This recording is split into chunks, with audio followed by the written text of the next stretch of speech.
জান্নাতে প্রবেশকারী সর্বশেষ ব্যক্তি। কিছু লোক আছে এমন যাদের জীবনে পাপও আছে আবার পুণ্যও আছে।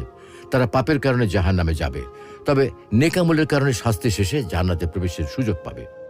কিয়ামতের দিন পাপের কারণে গুনাহগারদের জাহান্নামে নিক্ষেপ করা হবে, কিন্তু একটা সময় আল্লাহ তাআলা নিজ রহমতের প্রাধান্যের কারণে ঘোষণা করবেন, জাহান্নামের শাস্তি ভোগকারীদের মধ্যে যাদের সৎকর্ম রয়েছে, যাদের কপালে সিজদার চিহ্ন আছে, তাদের জাহান্নাম থেকে বের করে নিয়ে এসো।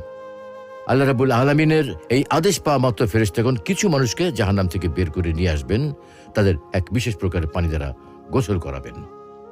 আর এই সর্বশেষ ব্যক্তিটি হামাগুড়ি দিয়ে জাহান্নাম থেকে উঠে এসে একটা সুন্দর গাছ দেখতে পাবে। তখন সে ওই গাছটার ছায়ায় বসতে চাইবে, সেখানে একটু পানি পান করতে চাইবে, বলবে এর বেশি কিছু আর চাইব না। একটু পর আরেকটা গাছ দেখবে, সেটা হচ্ছে আর একটু সুন্দর, তখন ওটা ছায়ায় বসতে চাইবে, বলবে শুধু ওইটুকুই চাই, আর কিছু লাগবে না।